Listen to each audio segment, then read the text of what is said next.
What's going on, guys? So this one's going to be the last video I do, I promise, about the 2018 SupplySide West show. If you guys haven't followed some of the previous videos, there's I think 2 or 3 of them now on my channel, but I kind of wanted to end on like my thoughts on the show because this was actually the first year that I've ever went to SupplySide West. So I thought it was kind of important for me to document my thoughts on it, and hopefully you guys can get some value out of it.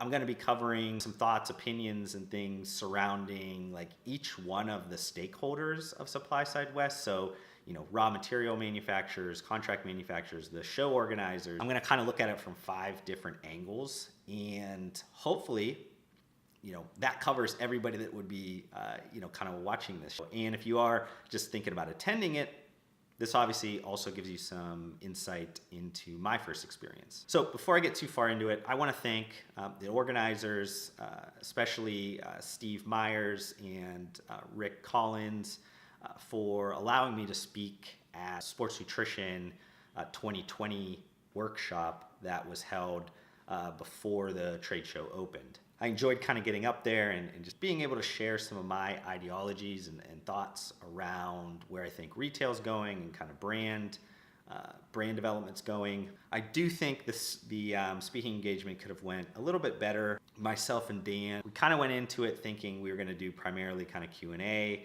and let the crowd kind of handle where the conversation was going to go. But they kind of restructured the way that they were going to do things, and they wanted us to speak for about 30 minutes. So myself and Dan kind of scrambled last minute and threw together that presentation that you guys can watch on this YouTube channel. But it was obviously not very refined, though we share a ton of the same ideologies around this industry. We also have some differing opinions on some things, or just maybe the level of understanding that we have on certain things maybe changes depending on the lens we look through. The speaking engagement I thought went great, but the perfectionist in me says we could have done it 10 times better. And hey, there's always next year or other shows or anything if hopefully me and Dan get the chance to talk again in the future. Like I said, this is actually the first year that I attended the SupplySide West show. I've always kind of wanted to go to the show, but I don't necessarily deal a lot with the input side of the industry. So I don't deal with sourcing materials. I don't deal with a lot of the contract manufacturing from a deep level. I do have a pretty strong network of contract manufacturers, but I don't tend to get into the equipment side of things or just the nuts and bolts day-to-day of the contract manufacturing side. But I do, enjoy the operational side of the industry. I've held roles, especially at Muscle Farm, where I did handle a lot of the contract manufacturing. So I do love efficiencies in operational things within kind of corporations. So I do appreciate that. The science side of the industry is though interesting to me, has never been kind of my focus. I like business. I like focusing on something that I'm passionate about, and I don't necessarily get too geeked out about different ingredients and all that. Generally, when those things come to market, especially different trademarked ones or patented new ingredients or kind of anything, I do obviously read up on it and understand how they're marketable to end consumers. But the actual science behind these ingredients and what makes this better than that by 0.001 nano whatever, I don't get to that point. I'm not much of a super micro thinker like that. So I've tended not to go to this show, but part of speaking was that we got access to the show. So I decided, hey, let's check it out. Walked around, and I definitely got a lot of value out of the show. I think I approach shows pretty methodically. I have been to, over 100 probably trade shows, conferences, expos, those types of things over my career. I've been a part of kind of every aspect of it, and I've also been a part of multiple different industries. And I've kind of been a part of these conferences and expos in different countries. So I am very well educated on just the ins and outs, conferences, expos, events, things like that. And I kind of wanted to put down some thoughts. I kind of looked at this through 5 different lenses, and hopefully if you are a stakeholder in any one of these different lenses that I'm talking about, maybe some of this makes sense, maybe some of this adds a little value. Maybe I'm completely off on some of these things, but regardless, I think it's important to get your feedback out there. So first kind of lens that I want to look through is with the educational organizers, like the workshop type of organizers. What I'll say is, like, in nutritional supplements, sports nutrition, those sections, there's not a lot of conferences and expos that are detailed and focused on those niches. You have some stuff with like Expo East and West and some of the food shows, and you have some maybe the technology of food, the food technologists sections, things like that. But I think SupplySide West, especially on the educational track, can be that go-to place for professionals in the industry to learn all aspects of the industry. So you could break this down into different tracks, like maybe a South by Southwest here in Austin. You pick the kind of the tracks that you want to go down, and those you have a pathway to go. You can jump off the path if you want, if there's somebody you want to hear speak about something that you're interested in. But for the most part, it gives you the opportunity to go and learn for a couple of days and really get some insightful information that is relevant to like whatever lens that you look through the industry through. Is this kind of front facing with branding and commercialization, retail, all that kind of stuff? How do you can you get tracks around that? Yes. Can you get tracks around the back end, the safe formulations, the manufacturing, those things? Yes, that'd be a totally different track. When big things kind of happen in the industry that deserve their kind of own track, be it right now CBD and marijuana, throw them in their own kind of track, and you can kind of mix and match. But I think for fast-moving consumer goods, consumer packaged good professionals that are focused on functional categories, there's not really that end-all be-all conference for people to learn from. And I think SupplySide West can be that, but they need to beef up their educational tracks and really kind of give people a day or probably 2 days worth of education before they start into the trade show.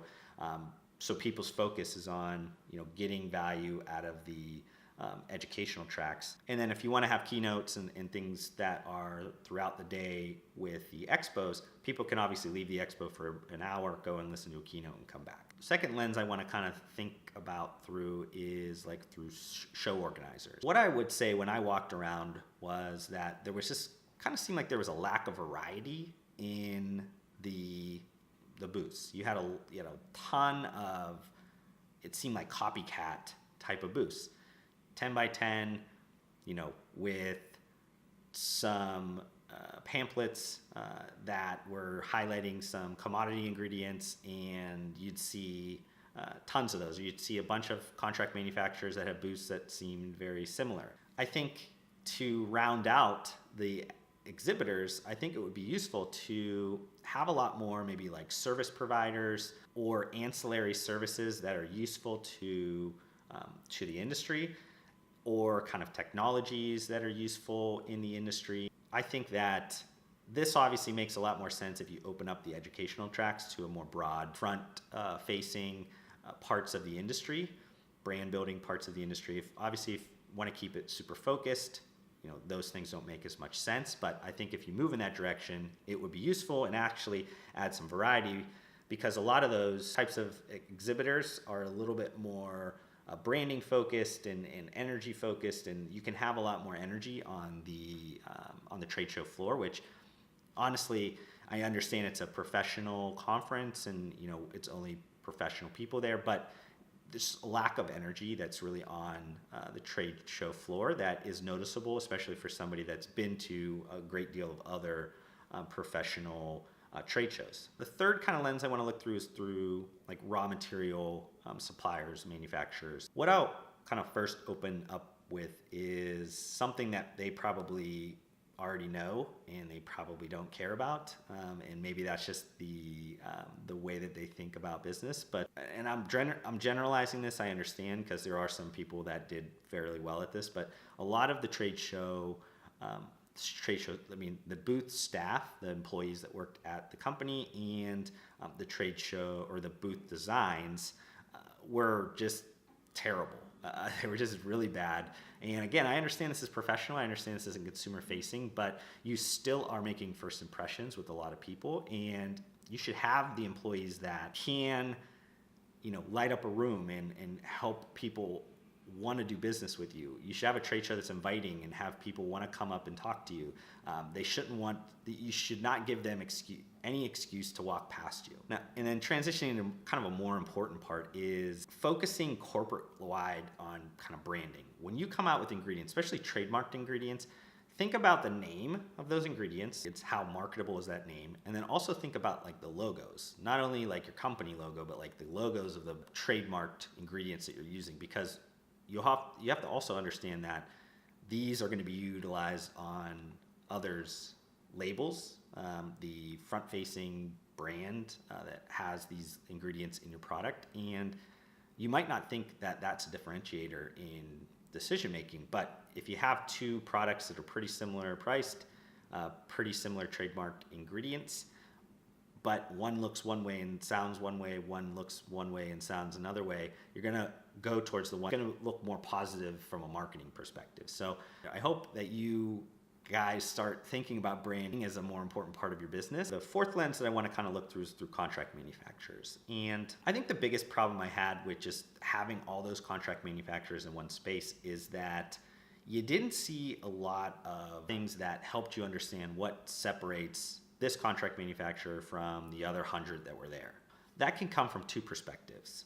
One, what is going to separate you from a core value perspective? Certain things you believe in as a business that's going to help people want to work with you, or is it operational advantages, different type of technology or tracking systems, or different customizations, kind of small batch manufacturing, or different application technologies. A lot of them were just kind of trade show booths were boxes with some employees there that were that were kind of just handing out some pamphlets, and you didn't see a lot of variety in a sense that by walking by you were able to really understand what made this person different. This is probably in the same vein as like the raw material manufacturers.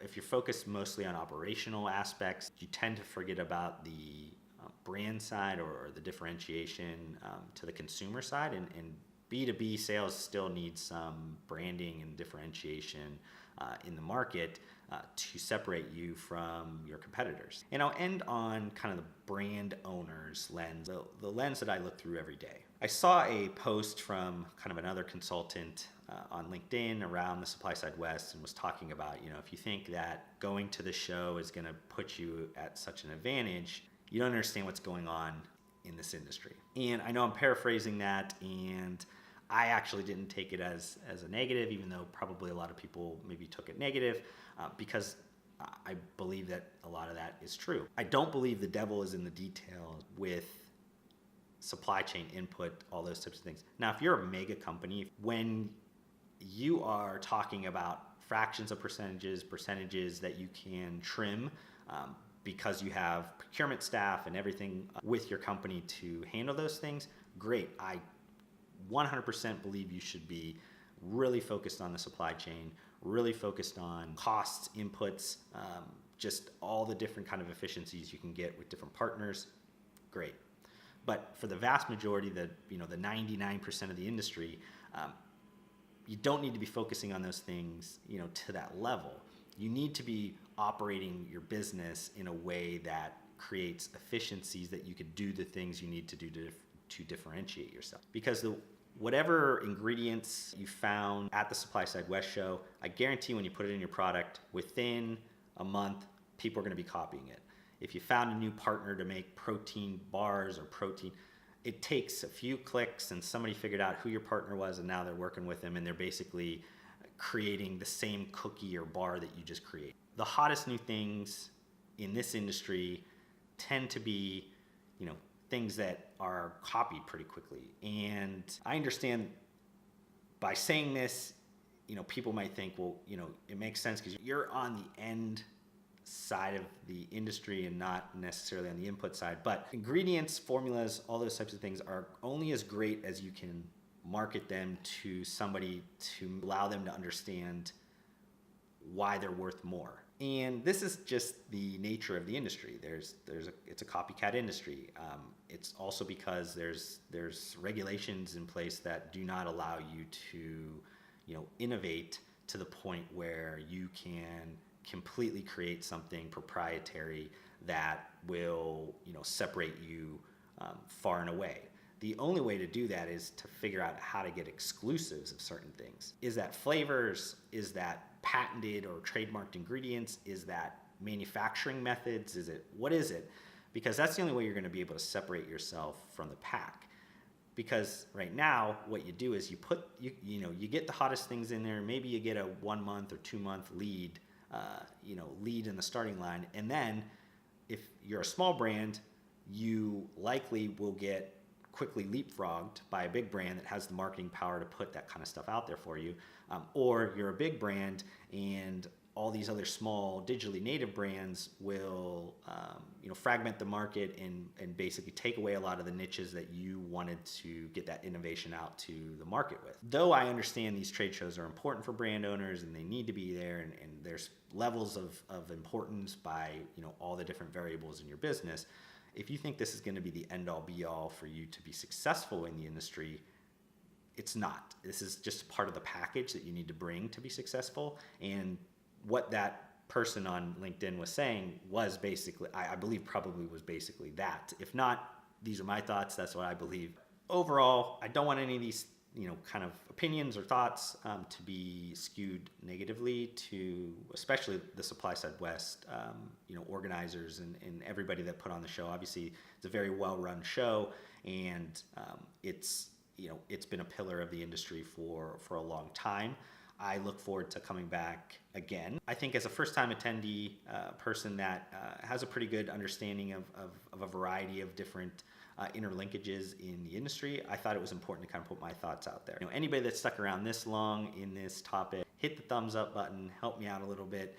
If you guys do get some value out of my videos, this or any of the other videos, like it, subscribe, share, follow me on social media, do all those things, help me out a little bit. Let's grow this community a little bit bigger and a little bit stronger.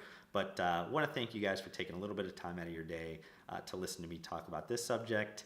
And I promise it's going to be the last video on SupplySide West for 2018. But I'll be seeing you guys on the next video.